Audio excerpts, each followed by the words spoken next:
خوش نصیب خواتین اور جنت میں گھر کی بشارت۔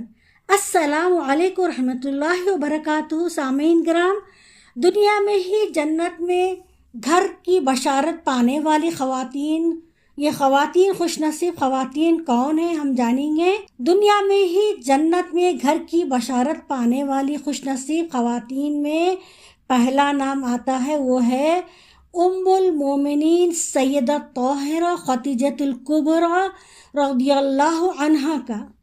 اس تعلق سے حدیث مفہوم ہم دیکھیں گے۔ حضرت ابو ہریرہ رضی اللہ عنہ سے روایت ہے کہ ایک روز حضرت جبرائیل علیہ السلام رسول اللہ صلی اللہ علیہ وسلم کی خدمت اقدس میں حاضر ہوئے اور عرض کیا، سیدہ خدیجہ الکبریٰ رضی اللہ عنہ برتن ہاتھ میں لیے تشریف لا رہی ہیں جس میں کھانے پینے کی کچھ چیزیں رکھی ہوئی ہیں۔ جب وہ آپ کے پاس آ جائیں تو انہیں اللہ رب العزت کا اور میرا سلام کہنا اور جنت میں ایک ایسے گھر کی بشارت دینا جو مروارید کا بنا ہوا ہے اور اس کو یاقوت سے آراستہ کیا گیا ہے۔ یعنی کہ یہ جو گھر ہے ہیرے جواہرات اور یاقوت زمرد موتیوں سے آراستہ کیا ہوا ہے۔ یعنی کہ یہ اتنا قیمتی گھر ہے کہ اس کا جو تعمیر جو کیا گیا ہے وہ موتیاں ہیرے جواہرات اس میں جڑے ہوئے ہیں۔ اتنا قیمتی گھر ہے یہ۔ اور اس کے گھر کی دیکھیے، اس کی گھر کی جو صفت بیان کی گئی، یعنی اس کی گھر کی جو خاصیت خوبی جو بیان کی گئی ہے نا، اس کی کیسی ہے دیکھیے کوالٹی اس کی گھر کی، کہ وہ گھر ایسا ہے، وہ بہت ہی پرسکون گھر ایسا کہ اس میں کوئی شور و غل نہ ہوگا، کوئی شور و شرابہ نہیں ہوگا، بالکل پرسکون، اور نہ ہی اس میں محنت ہے اور نہ ہی اس میں کوئی مشقت ہے۔ اور ایسی محنت و مشقت جس سے تھکن ہو، ایسی کوئی محنت مشقت یہاں پر نہیں ہے۔ یہ ایسا قیمتی اور ایسے خوبیوں والا گھر ہے کہ یہاں پہ بس سکون، ریلیکس، آرام کی زندگی رہے گی۔ تو یہ دیکھیے، یہ جو حدیث ہے، یہ حدیث ہے بخاری شریف کی حدیث ہے، حدیث نمبر 3820 حدیث نمبر ہے یہ۔ اس حدیث میں حضرت خدیجہ الکبریٰ رضی اللہ عنہا کو اتنے قیمتی گھر کی بشارت دی گئی ہے جنت کی۔ دیکھیے، جنت کی بشارت تو بعد میں دی گئی ہے، جنت کی خوشخبری بعد میں دی گئی ہے۔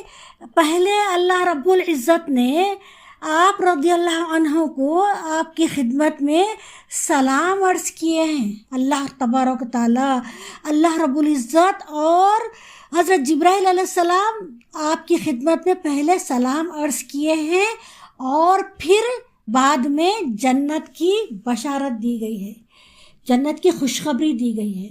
تو دیکھیے، پہلے سلام پھر بعد میں خوشخبری دی گئی ہے۔ تو اس سے ان کی عظمت کا اندازہ ہوتا ہے کہ کس قدر یہ عظیم خاتون تھی، یہ کس قدر ان کے اللہ کے پاس ان کا عظیم درجہ ہے۔ اللہ رب العزت نے آپ کی خدمت میں سلام عرض کیے ہیں اور جبرائیل علیہ السلام بھی آپ کو سلام عرض کیے ہیں۔ تو اس سے پتہ چلتا ہے کہ کتنے عظیم خاتون ہیں، پہلے سلام پھر بعد میں خوشخبری دی گئی ہے۔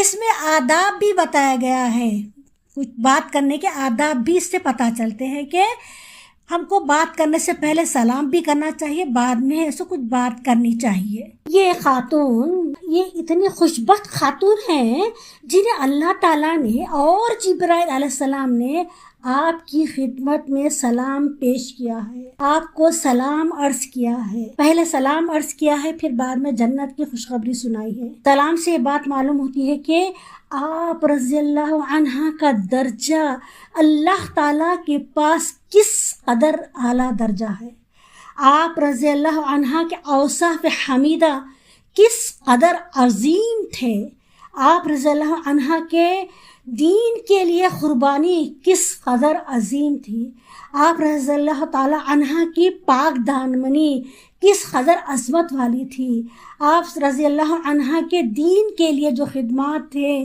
کس قدر عظمت والے تھے، اس کا اندازہ ہمیں ہوتا ہے۔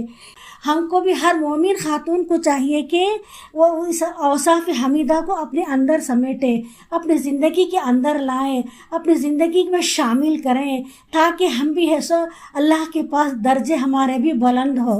ایک اور خوش بخت خاتون جس کا ذکر اللہ تعالیٰ نے قرآن میں سورہ التحریم آیت نمبر 11 میں کیا ہے، وہ کون خاتون تھی؟ دیکھیے، وہ خاتون تھی ظالم فرعون کی زوجہ نیک مومنہ خاتون تھی، زوجہ نیک مومنہ خاتون حضرت آسیہ رضی اللہ عنہ۔ قرآن میں اللہ تعالیٰ فرماتا ہے وَضَرَبَ اللَّهُ مَثَلًا لِلَّذِينَ آمَنُوا امْرَأَتَ فِرْعَوْنَ اِذْ قَالَتْ رَبِّ ابْنِ لِي عِندَكَ بَيْتًا فِي الْجَنَّةِ، یعنی کہ اور اللہ نے ایمان والوں کے لیے فرعون کی بیوی آسیہ کی مثال بیان کی ہے، جب اس نے کہا اے میرے رب میرے لیے اپنے پاس جنت میں ایک گھر بنا دے۔ یہ جو گھر کی بات جو چل رہی ہے، یہ جو خاتون ہے بہت مشکل وقت میں یہ دعا کی تھی، یعنی کہ آپ پر بہت ظلم ہو رہا تھا۔ جو فرعون جو ہے نا، یہ جو فرعون جو آپ کا شوہر، ظالم شوہر جو تھا، وہ آپ پر بہت ظلم کر رہا تھا، تو آپ جب ایمان لے آئیں، ایمان لانے پر آپ پر بھی کیخے اور کیلے ٹھکوانے لگا۔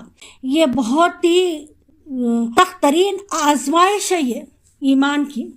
اس مشکل گھڑی میں وہ بس اللہ کو ہی یاد کرتی رہی اور اللہ سے ظلم سے نجات کی دعا کرتے ہوئے اللہ سے جنت میں گھر طلب کیے۔ وہ یہ دعا بھی اس بات کی دلیل ہے کہ اللہ تعالیٰ ان کے لیے جنت میں گھر تیار فرمایا ہے۔ یہ عظیم خوشخبریاں عظیم خواتین کے لیے یہ جو ہیں، یہ ان کے لیے تو ٹھیک ہے، یہ خوشخبریاں صرف محدود خواتین کے لیے ہی ہیں، ایسی بات نہیں ہے۔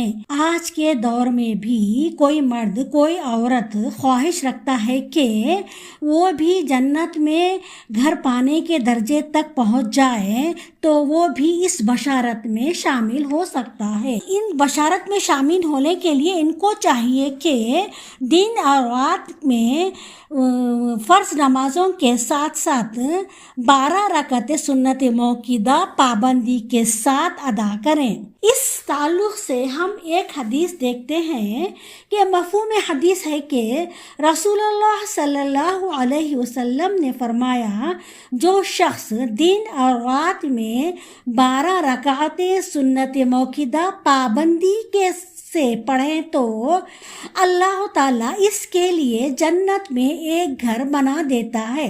یعنی کہ یہ سنت متواتر یعنی دائمی طور پر پابندی کے ساتھ کرنی چاہیے۔ یہ سنتیں فجر سے پہلے 2 رکعتیں، ظہر سے پہلے 4 رکعتیں، اور ظہر کے بعد 2 رکعتیں، اور مغرب کے بعد 2 رکعتیں، اور عشاء کے بعد 2 رکعتیں سنت موقدہ پڑھنی چاہیے۔